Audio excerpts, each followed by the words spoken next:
நேசிக்கிற நல்ல தகப்பனே, உங்களுக்கு நன்றிப்பா. ஹல்லேலூயா. உம்மை துதிக்கிறோம், உம்மை ஸ்தோத்திரிக்கிறோம், உமக்கு ஸ்தோத்திரப்பா. ஆராதனை நாயகன் நீரே, ஆராதனை ராஜனும் நீரே, அரசரும் நீரேப்பா. ஸ்தோத்திரம். நேசிக்கிற எங்கள் நல்ல ஆண்டவரே, இந்த அருமையான வேளையில் கூட உடைய வார்த்தையை சொல்வதற்கு தந்த கிருபைக்கு நன்றிப்பா. உங்களுக்கு கொடா கொடி ஸ்தோத்திரம் ஆண்டவரே. இந்த வார்த்தையில் நம்முடைய பிள்ளைகளுக்கு 100ஆக விளைந்து பலன் கொடுக்க நீர் கிருபை செய்யுங்கப்பா. 100ஆக லட்சமாக ஆண்டவரே அது பலன் கொடுக்கட்டும். விதைக்கிற விதையை நீர் ஆசீர்வதித்தருளும். எங்களை தாழ்த்துகிறப்பா. நீங்கள் பேச வேண்டும், கெஞ்சி மன்றாடுகின்றேன். அடிமையை மறைத்து நீங்கள் வெளிப்படுங்கப்பா. ஸ்தோத்திரம். இந்த ஜெபத்தை ஏறெடுக்கிறோம் இயேசுவின் நாமத்தில், நல்ல பிதாவே, ஆமென். கர்த்தராகிய இயேசு கிறிஸ்து நாமத்தில் உங்களை அன்பாக வாழ்த்தி வரவேற்கிறேன். தேவன் இந்த நேரத்தில் இந்த வாய்ப்பை எனக்கு தந்ததுக்காக நான் கர்த்தருக்கு ஸ்தோத்திரம் செலுத்துகிறேன். கர்த்தர் நல்லவர், அவருடைய கிருபை என்றும் உள்ளது. நீங்கள் அடிக்கடி இந்த வார்த்தை நீங்கள் சொல்லுங்கள். கர்த்தர் நல்லவர், அவர் கிருபை என்றும் உள்ளது. யோசபாத்துன்னு ஒரு ராஜா இருந்தார். அந்த ராஜாவிட்ட யுத்தத்துக்கு வந்தாங்க. எதிராளிகள் யுத்தத்துக்கு வந்தாங்க. அப்போ யுத்தம்னா என்ன, சண்டை வந்தாங்கன்னா சும்மா இப்போ நம்ம வீட்டிலலாம் சண்டை போடுறாங்க, தெருவில் சண்டை பிடிப்பாங்க, கணவன் மனைவி சண்டை செய்வாங்க. அந்த மாதிரி சண்டை கிடையாது. ஒரு ராஜா இன்னொரு ராஜா கூட சண்டை செய்ய வந்தாச்சுன்னா யார் தோற்று போகிறாங்களோ அந்த ராஜ்யம் முழுவதும் ஜெயிக்கிற ராஜாவுக்கு சொந்தமாயிரும். அதனால் ரொம்ப ஜாக்கிரதையாக இந்த யுத்தத்தை செய்ய வேண்டும், அந்த சண்டையை செய்ய வேண்டும். அதிலே இந்த ராஜா எப்படியும் காப்பாற்றப்பட வேண்டும். ராஜா பிடிச்சிட்டாங்கன்னா ராஜ்யமே போயிடும். மற்றபடி எத்தனை வீரர்கள் சாகுறாங்க அதெல்லாம் மேட்ரு கிடையாது. எத்தனை வீரர்கள் இறந்தாலும் பரவாயில்ல, ராஜா உயிரோடு இருந்துட்டாருன்னு வச்சுக்கோங்களேன், அந்த ராஜ்யத்தை அந்த எதிராளி ராஜா என்ன செய்ய முடியாது, பிடிக்க முடியாது. ஆனால் ராஜாவை பிடிச்சிட்டாங்க, எத்தனை வீரர்கள் இருந்தாலும் ஒன்றும் செய்ய முடியாது. ராஜா இல்லைன்னா எல்லா வீரர்களும் என்ன செய்வாங்க, ஓடி போயிடுவாங்க. சேனாதிபதியாக இருந்தாலுமே என்ன செய்வாங்க, ஓடி போயிடுவாங்க. ராஜா தான் மெயின். அப்படி போல் ஒரு ராஜாவுக்கு சண்டை செய்ய ஜனங்கள் வந்தாங்க. அவங்க யோசபாத் என்ற ராஜாவுக்கு விரோதமாக பார்த்திங்கன்னா திரளான கூட்டம். இவ்வளவு திரளான கூட்டத்துக்கு முன்னால் நிற்கிறதுக்கு எனக்கு பலன் இல்லையா. அவர் தேவனை நன்றாக அறிந்தவர், கர்த்தர் நல்லவர் என்பதை நன்றாக அறிந்த ஒரு ராஜா அந்த யோசபாத் ராஜா.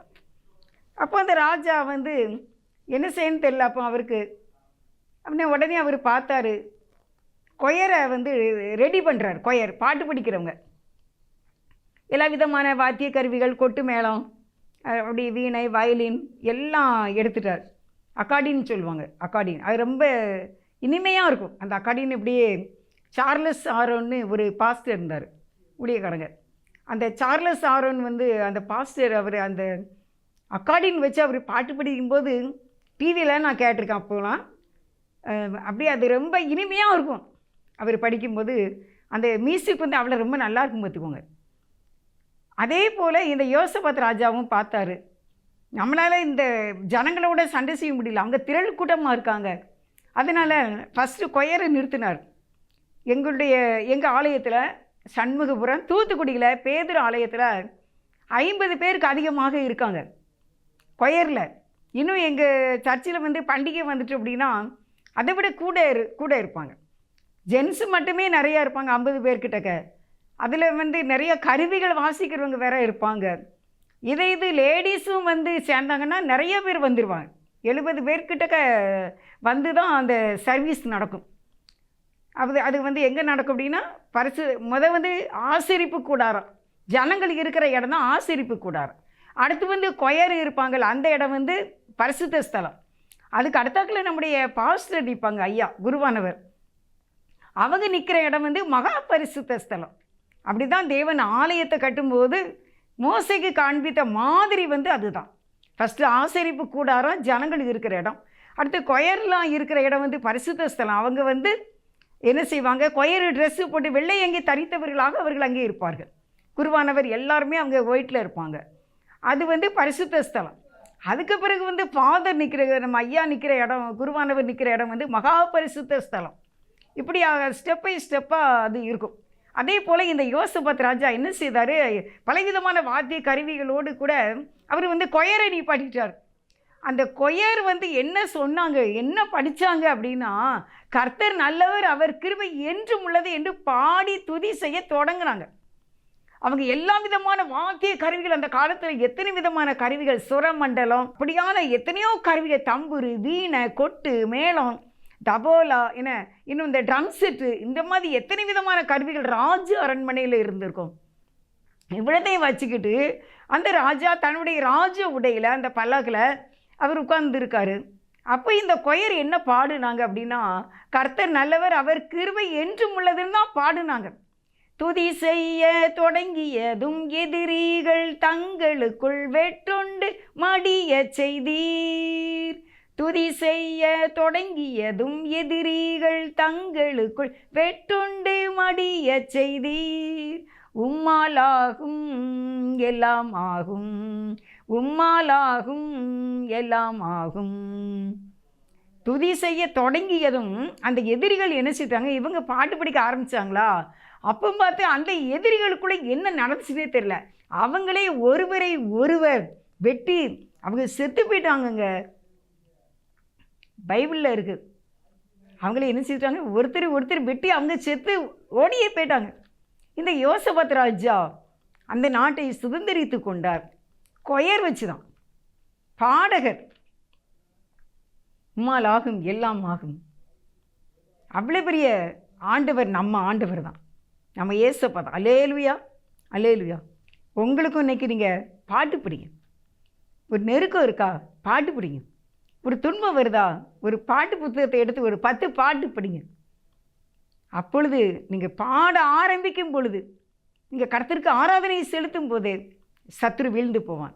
அது சண்டையாக இருக்கட்டும், அது யுத்தமாக இருக்கட்டும், சமாதானம் இல்லாத சிச்சுவேஷனாக இருக்கட்டும், எதையுமே ஆண்டவர் சரி பண்ணிடுவார். ஆல்ரெடி அவர் அங்கே வந்துடுவார்.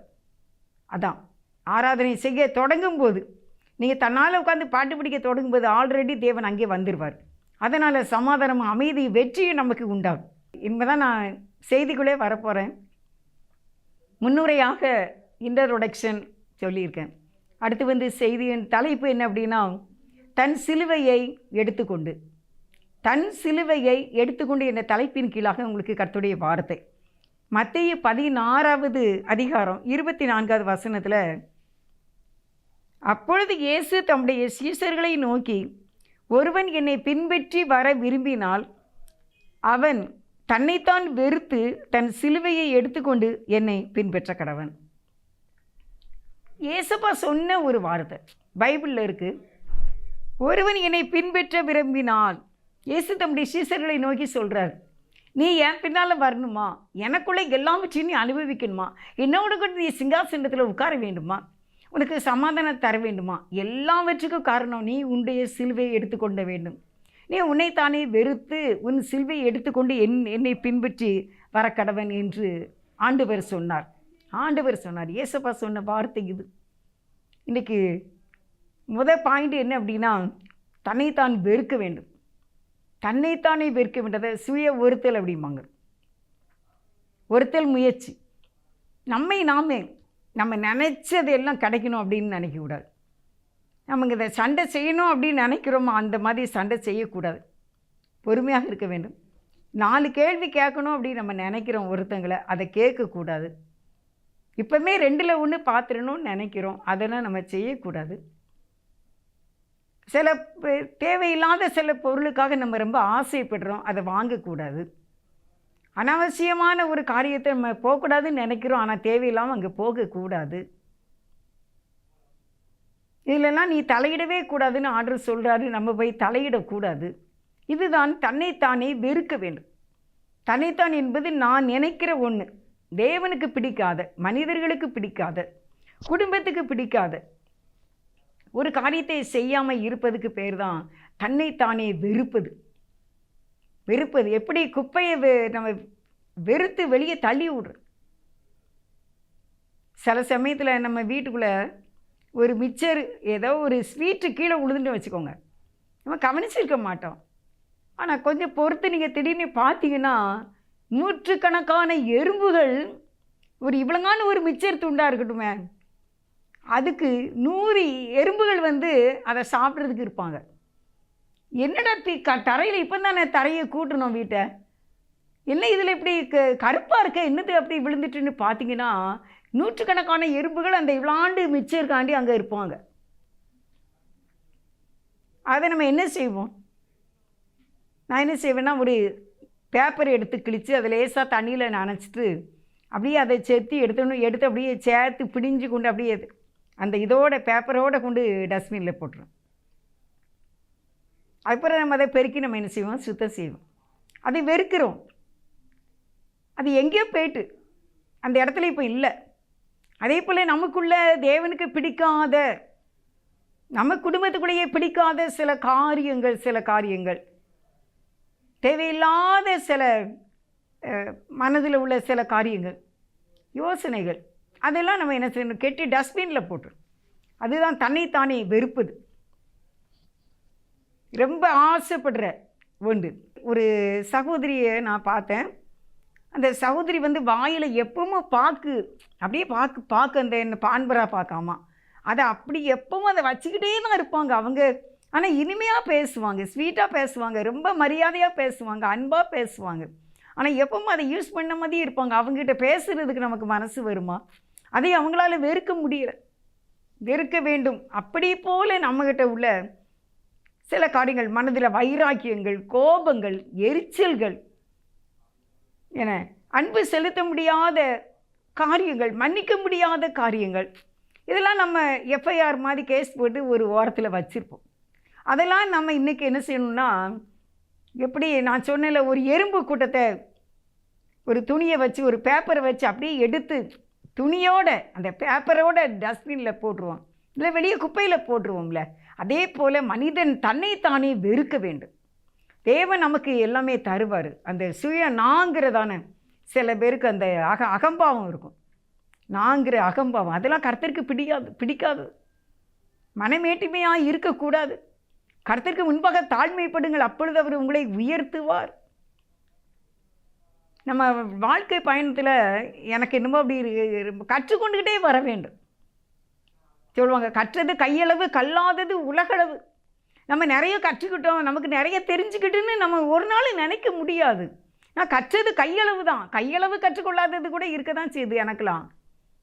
நம்ம அப்படி என்னத்தை கையளவு கூட கற்றுக்கொள்ளலைன்னு தான் நான் நினைக்கிறேன். பார்த்துக்கோங்க, ஆண்டவர் கிருபையால் நம்ம இனிமேல் நிறைய கற்றுக்கொள்ளலையே.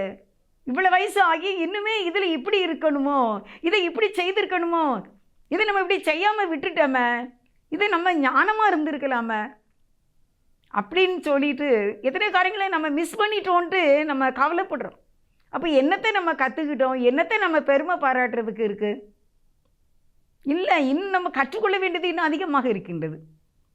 அப்போ ஆண்டவர் சொல்கிறார், நீ தன்னைத்தானே வெறுக்க வேண்டும், முதல் பாயிண்ட்டு. ரெண்டாவது, தன் சிலுவையை எடுத்துக்கொண்டு. சிலுவை என்பது நம்முடைய வாழ்க்கையில் உள்ள சில பாடுகள் தான். ஊழியக்காரங்க இருக்காங்க, அவங்களுக்கு ஊழியத்தில் சில பாடுகள் இருக்கும். மற்றபடி நமக்கு நிறைய பேர் சொல்லுவோம், கணவன் ஒரு சிலுவை அப்படிம்பாங்க, சுமை.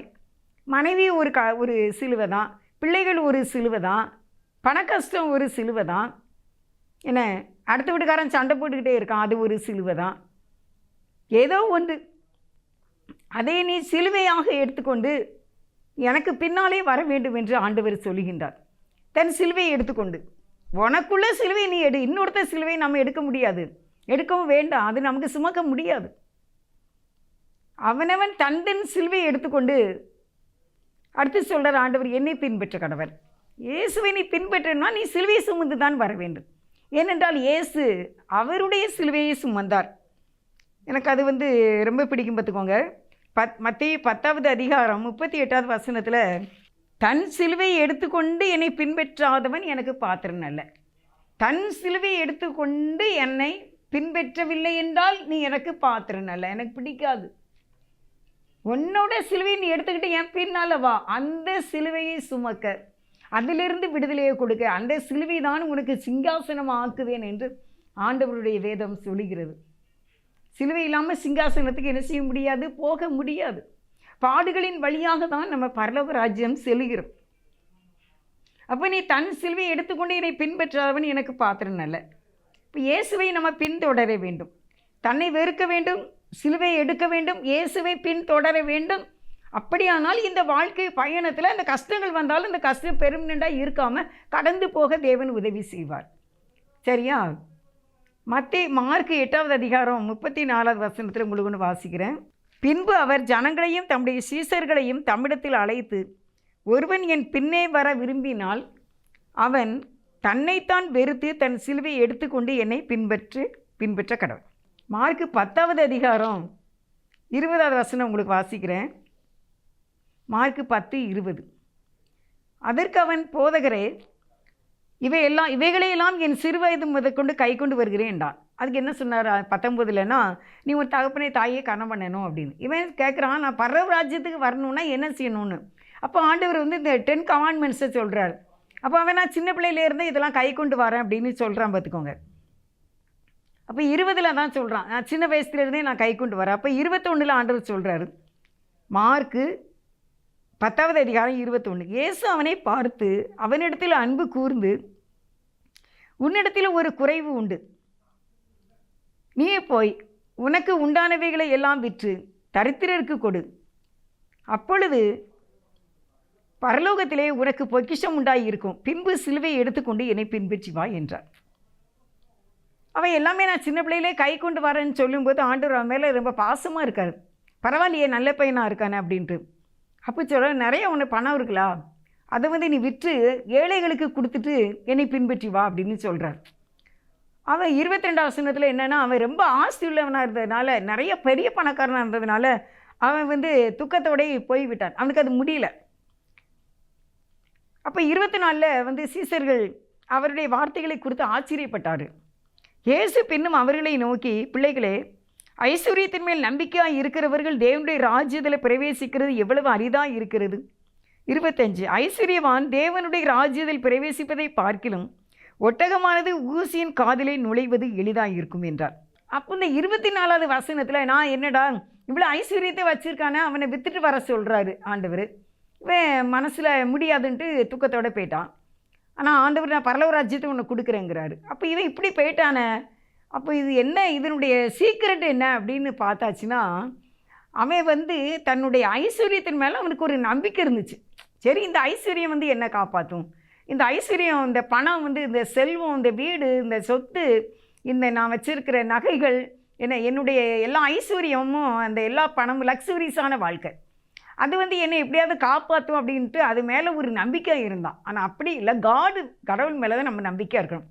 அப்போ இவனுக்கு செல்வம் இருக்கிறது பிரச்சனை இல்லை, அந்த செல்வத்தின் மேலே இவனுக்கு நம்பிக்கை இருந்தது தான் பிரச்சனை.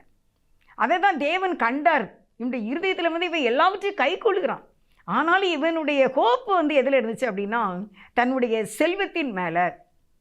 நான் கடந்த நாள் வந்து ஒரு இது பார்த்தேன். அதில் என்ன அப்படின்னா, ஒருத்தர் வந்து எத்தனையோ கோடிக்கு அவர் அது நிறைய கோடி போட்டுருந்துச்சு பார்த்துக்கோங்க, மறந்துட்டு ஏறக்குறைய நிறைய கோடி பணம் அவருக்கு இருக்குது. அப்போ அவர் வந்து, எனக்கு வியாதி வந்துட்டு, அப்போ நான் வியாதியில் நான் ஆஸ்பத்திரியில் இருக்கேன், நான் வந்து அதிகமாக கஷ்டப்பட இந்த வியாதினால் என்னுடைய வேதனையை எனக்கு தாங்க முடியல. ஆனால் என்னோடய கணக்கில் வந்து எவ்வளவோ பணம் இருக்குது, என் வீட்டிலையும் எவ்வளோ செல்வங்கள் இருக்குது. ஆனால் இந்த வலியை, என் சரீரத்தில் காணப்படுகின்ற இந்த வலியை இந்த செல்வம் போக்க முடியுமா? இந்த என்னிடத்தில் இருக்கிற இந்த வைரங்கள் என்னுடைய இந்த நோயை, வலியை தாங்குமா? நான் பத்திரமே அடுக்கி வச்சுருக்கேன்னா என்னுடைய பீரோவில், இதெல்லாம் என் வலியை தாங்குமா? நான் எவ்வளோ செல்வங்கள், பணங்கள் வச்சுருக்கிறேன், எத்தனையோ நான் பத்திரங்கள் வச்சுருக்கிறேன், இது எல்லாமே என்னுடைய சரீரத்தின் வலியை தாங்குமா? அப்படியானால் இந்த பணம் இருந்து, இந்த ஐஸ்வர்யம் இருந்து, இந்த செல்வம் இருந்து எனக்கு என்ன பிரயோஜனம்? அதனால் நான் இன்றிலிருந்து என்னுடைய நம்பிக்கையை நான் இறைவன் மேல் வைக்கின்றேன் அப்படின்ட்டு ஒரு மெசேஜ் நான் பார்த்தேன் பார்த்துக்கோங்க. அப்படி எனக்கு ரொம்ப ஆச்சரியமாக இருந்துச்சு. அவர் சொல்கிறது எவ்வளவு சரியான ஒரு கருத்து. இந்த பணமும் இந்த செல்வமும் இந்த கோடியும் இருந்தாலுமே, இத்தனையோ கோடிக்குன்னு போட்டிருந்தாங்க, மறந்துட்டேன். இவ்வளவு இருந்தாலும் என்னுடைய வலியை, என் சரீரத்தின் வேதனையை, அந்த வலியை இந்த பணம் ஏற்றுக்கொள்ளுமா? ஏற்றுக்கொள்ளாது. அதனால் என்னுடைய ஹோப் வந்து இப்போ இறைவன் மேலே, அந்த ஐஸ்வர்யத்து மேலே என்னுடைய நம்பிக்கை நான் வைக்கலை இனிமே அப்படின்ட்டு அவர் சொல்கிறாரு பார்த்துக்கோங்க. இதுதான் ஆண்டவர் அதை தான் சொல்கிறாங்க.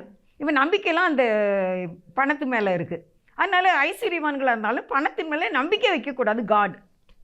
எல்லாம் தேவனுடைய கிருபை தான் அப்படின்னு சொல்லி நம்ம நம்பும்போது அந்த செல்வத்தை தேவன் ஆசீர்வதித்து நமக்கு பரலோக ராஜ்யத்தையும் கொடுக்கார். அவங்க கேட்காங்க, சீசர்கள் அதிசயப்பட்டு ஆச்சரியப்பட்டு, அப்போ யார் தான் பரலோகத்துக்கு போவா? ஏன்னா அவங்க இருக்கிற காலத்தில் நிறைய பேர் செல்வந்தர்களாக இருந்திருப்பாங்க போல், இப்பவும் இருக்காங்க, அப்பவும் இருந்திருப்பாங்க போல். ஆனால் அதனால் இவங்க கேட்காங்க, அப்போ யார் தான் பரலோக ராஜ்யத்துக்கு வருவா அப்படின்னு. அதுக்கு ஆண்டவர் சொல்லிட்டார் ஒரே வார்த்தையில், மனுஷரால் இது கூடாது தான். மார்க்கு 10வது அதிகாரம் 27வது வசனம். இயேசு அவர்களை பார்த்து, மனுஷரால் இது கூடாது தான், தேவனாலே இது கூடாதது அல்ல, தேவனாலே எல்லாம் கூடும். நீ கோடி செல்வம் உன்கிட்ட இருக்கட்டும், நீ எவ்வளோதான் உன்கிட்ட பணம் இருந்தாலும் உன்னுடைய ஹோப்பு உன்னுடைய நம்பிக்கை இறைவன் மேலே, ஏசப்பா மேலே இருக்கும்போது நீனும் பரலோக ராஜ்யத்துக்கு வந்துடுவ. ஏன்னா உன்னுடைய ஹோப்பு இது மேலே இல்லை. கடவுள் தந்திருக்கார், அவருக்கு நான் ஸ்தோத்திரம் செலுத்துகிறேன். எனக்கு எல்லா ஐஸ்வர்யம் தந்திருக்கார், என்னை வாழ வச்சுருக்கிறார். நான் நினச்ச நேரம் சாப்பிட்றேன், நான் குடிக்கிறேன், நான் நல்லா இருக்கேன், நான் தண்ணி குடிக்கேன், நான் ஜூஸ் குடிக்கேன், நான் நல்லா சாப்பிட்றேன், வாழ்ந்துருக்கேன், சுவித்திருக்கேன். எல்லாமே என் தேவன் எனக்கு தந்தது. என்னுடைய சம்பாத்தியமோ என்னுடைய நீதியோ கிடையாது. அவர் இறக்கத்தில் என்னை நல்லா வச்சுருக்காரு. அவர் இறக்கத்தில் நான் வாழ்ந்துட்டுருக்கேன். நான் நல்ல வீட்டில் வசிக்கிறேன். எல்லாமே என் காட் கிரேஸ். அப்படியே சொல்லிட்டு போங்க. குழந்தைகள் தந்திருக்கிறார், காட் கிரேஸ். நல்ல குட்டி பிள்ளைங்க, பேர பிள்ளைங்க தந்திருக்காங்க, கடவுளுக்கு கிருபை. எல்லாமே எனக்கு என் தேவன் தான். அப்படியே சொல்லி நம்முடைய கோப்பும் நம்முடைய அறிக்கையும் இறைவன் மேலே வந்துக்கிட்டே இருக்குன்னு வச்சுக்கோங்க. அது நிலைத்திருக்கும். நம்ம தேவனாலே எல்லாம் கூடும் என்ற அந்த பரலோக ராஜ்யத்தை நாம் சுதந்திரிப்போம். ஹல்லேலூயா, ஹல்லேலூயா. இதுக்கு தான் நம்ம ஹல்லேலூயா சொல்லணும். ஏன்னா தேவனாலே எல்லாம் கூடும். நாமும் அங்கே பரலோக ராஜ்யத்தை நம்ம தேவனுடைய இதில் சந்திப்போம். அடுத்து அந்த யோவான் 19வது அதிகாரத்தில் 17வது வசனத்தை வாசிக்கிறேன். அவர் தம்முடைய சிலுவையை சுமந்து கொண்டு எபிரேய பாஷையிலே கொல்கதா என்று சொல்லப்படும் கபாலஸ்தலம் என்ற இடத்துக்கு புறப்பட்டு போனார். இதில் உங்களுக்கு நான் என்ன சொல்ல வரேன் தெரியுமா? யோவான் 19வது அதிகாரம் 17வது வசனத்தில் அவர் தம்முடைய சிலுவையை, 3 சிலுவையும் வச்சுருக்காங்களே, 3 பேரை அரைஞ்சாங்க. அதை நான் இங்கிலீஷ் பைபிளில் பார்த்தேன். லெஃப்ட்டு ரைட்டு ஜீசஸ் சென்டர் அப்படின்னு போட்டிருக்கு. அப்போ ஆண்டவருடைய சிலுவையை மட்டும் என்னதாக இருந்துச்சுன்னு எங்கள் அண்ணன் சொல்லுவாங்க. இவர் ஆண்டவர் நல்ல 6 அடி உயரம் இருப்பார், அதனால் பெரிய சிலுவையாக இருந்திருக்கும் ஆண்டவருடைய சிலுவை. அதனால தான் அவருடைய சிலுவையை எடுத்தார். அதான் அவருக்கு கரெக்டாக இருந்திருக்கும். மற்றவங்க எல்லாம் ஏசப்பா விட என்ன செய்திருப்பாங்க, கட்டையாக இருந்திருப்பாங்க. அதனால தான் இவர் பார்க்காரு. நம்ம தான் ஹைட்டு, நம்முடைய பாடி தான் அகலம். ஏன்னா அவர் யூதர்னா எப்படி இருப்பாங்க, அவங்க ரொம்ப லுக்காக இருப்பாங்க, ஹைட் வெயிட்டாக இருப்பாங்க, பரந்த மார்புடையவங்க. அதனால் அவருடைய அந்த 3 சிலுவைகளை இருக்கும்போது அவர் தம்முடைய சிலுவையை எடுக்கார். தம்முடைய சிலுவையை எடுத்து தம்முடைய சிலுவையை சுமந்து கொண்டு போகிறார். அடுத்த சிலுவையை சுமக்கல. அதான் ஆண்டவர் நம்மகிட்டே அதான் உன் சிலுவையை எடுத்துக்கிட்டு வா, நீ அடுத்த சிலுவை ஏன் சுமக்கிற? அவன் நல்லா இல்லை, அவன் கெட்டவன், அவன் பொல்லாதவன், அவன் அப்படிப்பட்டவன் இப்படிப்பட்டவன், அந்த சிலுவை நீ எதுக்கு எடுக்க? அந்த சிலுவை உனக்கு தேவையே இல்லை. உங்களுக்கு எதுக்கு அடுத்தவன் சிலுவை? ஒரு பாட்டு படிச்சிருக்காங்க, ஃபாதர் பாட்டில் பாருங்கள். இடுக்கமான வாசல் வழியே வரிந்தி நுழைய முயன்றிடுவோம், சிலுவை சுமந்து இயேசுவின் பின் சிரித்த முகமாய் சென்றிடுவோம். நாம் காணும் இந்த உலகம் ஒரு நாள் மறைந்திடும், புதுவானம் நோக்கி பயணம் செய்கின்றோம், சிலுவை சுமந்து இயேசுவின் பின் சிரித்த முகமாய் சென்றிடுவோம், சிலுவை சுமந்து இயேசுவின் பின் சிரித்த முகமாய் சென்றிடுவோம். உன்னுடைய சிலுவையை, உங்களுடைய சிலுவையை சுமந்து இயேசுவின் பின் சிரித்த முகமாய் சென்றிடுவோம். அதுதான் சிங்காசனத்துக்கு நம்மை கொண்டு போகும். சிலுவை இல்லாமல் சிங்காசனம் இல்லை. இது எனக்கு ஒரு பெரிய சிலுவை, இது எனக்கு பெரிய பாடு, இது எனக்கு பெரிய சோதனை அப்படின்னு சொல்லாமல், இது என்னுடைய சிலுவை, உன்னுடைய வாழ்க்கையில் உள்ள ஒவ்வொரு காரியங்களும் இது என்னுடைய சிலுவை என்று சுமந்து இயேசுவின் பின் சிரித்த முகத்துடன் செல்லும்போது அந்த சிலுவை உங்களுக்கு சிங்காசனமாக மாறுவதற்கு தேவன் கிருபை செய்கிறார். சிலுவையை பற்றிய உபதேசம் கெட்டு போகிறவங்களுக்கு பைத்தியமாக இருக்குமா? 1 கொரிந்தியர் 1:18. சிலுவையை பற்றிய உபதேசம் கெட்டு போகிறவர்களுக்கு பைத்தியமாய் இருக்கிறது, ரட்சிக்கப்படுகிற நமக்கோ அது தேவ பலனாய் இருக்கிறது. இப்போ சிலுவை அப்படின்ன உடனே சிலுவை அப்படின்னு அசால்ட்டாக இருக்கக்கூடாது. சிலுவையை பற்றி சொல்லக்கூடியதான உபதேசங்கள், பிரசங்கங்கள் அது கெட்டு போகிறவங்களுக்கு எப்படி இருக்குமா, பைத்தியமாக இருக்குமா. ஆமாம், இவங்க ஏசுவா அப்படின்னு சொல்லுவாங்க, சில்வேன்னு சொல்லுவாங்க. அது கெட்டு போகிறவங்களுக்கு எப்படி இருக்கும், பைத்தியமாக இருக்கும். ஆனால் ரட்சிக்கப்படுகிற நமக்கோ, விசுவாசிக்கிற நமக்கோ அது தேவனுடைய பலன், தேவனுடைய ஸ்ட்ரென்த். அது நீங்கள் சிலுவையிலே இயேசு சுமந்தீர, சிலுவையிலே ரத்தம் சிந்தினீர, அந்த ரத்தத்தினால எங்களோட உடன்படிக்கை பண்ணினீர அப்படின்னு நம்ம சொல்லும்போது, இயேசு எனக்காக சிலுவையில் அறையப்பட்டு மரித்து அடக்கம் பண்ணப்பட்டு 3ஆம் நாள் உயிரோடு எழுந்தார், இயேசு சிலுவையை சுமந்தார் என்று சொல்லும்போது எனக்கு அது ஸ்ட்ரென்த்து. நீங்கள் சொல்கிற ஒவ்வொருவருக்குமே அதுதான் சக்தி ஆகுது, அதான் நமக்கு பலன் ஆகுது என்று எழுதப்பட்டிருக்கிறது. கெட்டு போகிறவங்களுக்கு தான் அது பைத்தியம் வாங்க, இவங்களுக்கு வேறு வேலை இல்லை, என்ன இப்படி இருக்காங்க அப்படின்னு. ரட்சிக்கப்பட்டவங்க ஊழியம் செய்கிறவங்களை வந்து மற்றவங்க அசால்ட்டாக பேசுகிறாங்க, அது கெட்டு போகிறவங்களுக்கு அது பைத்தியமாக இருக்கும். ஆனால் விசுவாசிக்கிற நமக்கோ, அதை விரும்புகிற நமக்கோ அது ஸ்ட்ரென்த்து. அல்லேலூயா, அது தேவ பலனாக இருக்கும். அதனால் சந்தோஷமாக சிலுவை பற்றிய உபதேசத்தை நாம் கேட்கலாம். கொலேசியர் 1ஆவது அதிகாரம் 20வது வசனத்தை உங்களுக்கு வாசிக்கிறேன். கொலேசியர் 1:20 அவர் சிலுவையிலே சிந்தின இரத்தத்தினாலே சமாதானத்தை உண்டாக்கி பூலோகத்தில் உள்ளவைகள் பரலோகத்தில் உள்ளவைகள் யாவையும் அவர் மூலமாய் தமக்கு ஒப்புரவாக்கி கொள்ள அவருக்கு பிரியமாயிற்று. எனக்கு ரொம்ப பிடிக்கும் இந்த பூலோகத்தையும், நம்ம இருக்கிற இந்த பூலோகத்தையும், ஆண்டவர் இருக்கின்ற அந்த பரலோகத்தையும் ஒப்புரவாக்கி கொள்ள சிலுவையில் சிந்தின இரத்தத்தினாலே நம்மை அவருடைய பிள்ளைகள் ஆக்கி தம்மோடு நம்மை சேர்த்து கொள்ள அவருக்கு பிரியமாயிற்று. நான் வந்து 9th படிக்கும்போது நினைக்கிறேன், எனக்கு ஒரு நல்ல ஃப்ரெண்டு ஒன்று கிடச்சிது. அந்த பொண்ணு நல்லா படிக்கும் பார்த்துக்கோங்க, எனக்கு படிப்பே வராது.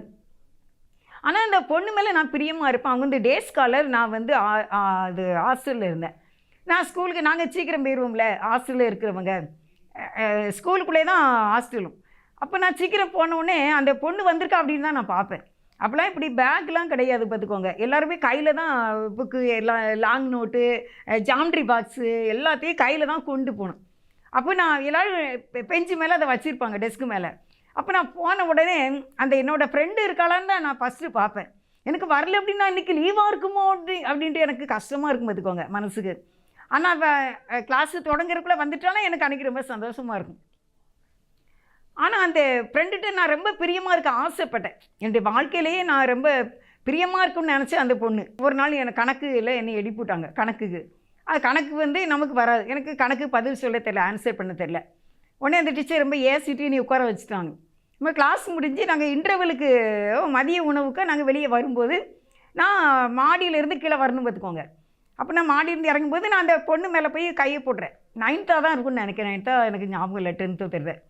அப்போ 9th ஸ்டாண்டர்ட் தான். அப்போ நான் அந்த பொண்ணு மேலே கையை போட்டு அந்த பொண்ணு கையை தட்டி விட்டுட்டு, அப்போ நான் சொல்கிறேன், எதுக்குமா எதுக்கடே என்னை இப்படி தட்டி விட்ற அப்படின்னு. நீ நல்லாவே படிக்கலை, எனக்கு அசிங்கமாக இருக்குது உங்கள்கிட்ட ஃப்ரெண்டாக இருக்கிறது, இப்படி ஒரு கேள்வியோட பதில் சொல்ல தெரியாது அப்படின்னு சொல்லிட்டு வேகமாக போயிட்டு பார்த்துக்கோங்க. அப்படி எனக்கு ரொம்ப கஷ்டம். சரி, நம்ம படிக்காதனால நம்ம ஃப்ரெண்டையும் நம்ம இழந்துருவோம் போலையே அப்படின்ட்டு நான் சேர ஆசைப்படுவேன். அந்த பொண்ணு வந்து அந்த பொண்ணு என்கிட்ட சேர்றதுக்கு ஆசைப்படாது. எதுக்கு நான் படிக்காமல் இருக்கேன், எந்த கேள்வி கேட்டாலும் தெரியாதுல்ல, அதனால். ஆனால் அதை நான் உதாரணத்துக்கு சொன்னேன். ஆனால் ஏசப்பா என்ன சொல்கிறாங்க, இந்த கொலேசியர் 1ஆம் அதிகாரம் 20ஆம் வசனத்தில் நம்மையும் பிதாவையும் பரலோகத்தையும் இந்த பூலோகத்தையும் ஒன்றாக இணைப்பதற்கு இயேசுவுக்கு பிரியமாயிட்டு, அவருக்கு வந்து இன்ட்ரெஸ்ட் ஆகிட்டு, நீ எனக்கு வேணும் அப்படின்னு என்னை தேவன் சேர்த்து கொண்டார். அல்லேலூயா. அந்த ஃப்ரெண்டு என்னை வெறுத்துட்டாங்க. அதுக்கு பிறகு நாங்கள் 10th அவ கூட தான் படித்தேன், நான் +1 அவ கூட தான் படித்தேன். அதுக்கு பிறகு திருப்பி நாங்கள் சந்திக்கலை வாழ்க்கையில், அது பிரிஞ்சு போயிட்டோம். நாங்கள் கடித போக்குவரத்துக்கு எந்த இதுவுமே கிடையாது, இப்போவும் தெரியாது எங்கே இருக்கான், என்னோடய ஏஜ் அவங்களுக்கு இருக்குல்ல. ஆனால் தேவன் அவர் என்ன அவர் கூட சேர்த்துக்குள்ள அவருக்கு பிரியமாயிட்டு, அவர் என் மேலே பாசமாக இருக்கார். அப்போ நான் இருக்கணுமா வேண்டாமா, நீங்கள் இருக்கணுமா வேண்டாமா, உங்கள் மேலே பாசமாக இருக்கணும், ஆண்டவருக்கு பிரியமாயிட்டு. அதனால் சிலுவை பற்றி உபதேசத்துக்குள்ளே நீங்கள் வந்துருங்க. ஏன்னா சிலுவையில் சிந்தின ரத்தம் தான் நமக்கு எல்லாத்துக்குமே ஆசீர்வாதம். உங்களுக்கு சுகமாக, உங்களுக்கு பலனாக, உங்களுடைய பிள்ளைங்களுக்கு அற்புதம் அதிசயம் நடக்கும்னா சிலுவையில் சிந்தின ரத்தம் தான், அந்த பிளட் ஆஃப் ஜீசஸ். அதுக்குள்ளே நம்ம வரும்போது ஆசீர்வாதத்தை நம்ம சுதந்திரிக்கின்றோம். 21 முன்னே அந்நியராயும் துர்க்கிகளினாலே மனதிலே சத்துருக்களாய் இருந்த உங்களையும் பரிசுத்தராகவும் குற்றமற்றவர்களாகவும் கண்டிக்கப்படாதவர்களாகவும் தமக்கு முன் நிறுத்தும்படியாக அவருடைய மாம்ச சரீரத்தில் அடைந்த மரணத்தினாலே இப்பொழுது ஒப்புரவாக்கினார். நீங்கள் கேட்ட சுவிசேஷத்தினாலே உண்டாகும் நம்பிக்கையை விட்டு அசையாமல் ஸ்திரமாயி உறுதியாகி விசுவாசத்திலே நிலைத்திருப்பீர்களானால் அப்படியாகும்.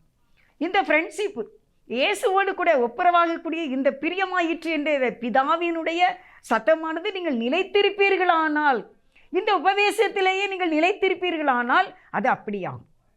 அப்போ அவர் பரலோகமும் பூலகமும் இணைக்கப்படும்போது ஆசீர்வாதம். இது சிலுவையில் சிந்தின இரத்தத்தினால. எபிரேயர் 12:2 அவமானத்தை எண்ணாமல் சிலுவையை சகித்து தேவனுடைய சிங்காசனத்தில் வலது பார்சத்தில் வீற்றிருக்கிறார். சிலுவை இல்லாமல் சிங்காசனம் இல்லை. சில பாடுகள் நெருக்கங்கள் உண்டு. நம்மை அவர் சிங்காசனத்திலே நிறுத்துவதற்கு தான். சிலுவை உங்களை சிங்காசனத்துக்கு கொண்டு போகும். எந்த ஒரு வாழ்க்கையில் பாடுகள் நெருக்கங்கள் இருந்தாலும் நீங்கள் சிங்காசனத்துக்கு போகிறதுக்கு தான். அப்புறம் எதுவுமே இல்லை, அதனால் கவலைப்படாதீங்க. சிலுவையை சுமந்து இயேசுவின் பின் சந்தோஷத்தோடு சிரித்த முகத்தோடு செல்லும்போது தேவன் அதை உங்களுக்கு சிங்காசனமாக மாற்றி கொடுப்பார். நல்ல ஆண்டவரே, உங்களுக்கு நன்றிப்பா. எங்களோடு பேசின வார்த்தைக்காய் ஸ்தோத்திரம். எங்களை ஆசீர்வதி, எல்லாரையும் ஆசீர்வதி. இயேசுவின் நாமத்தில் நல்ல பிதாவே, ஆமென், ஆமென். God bless you.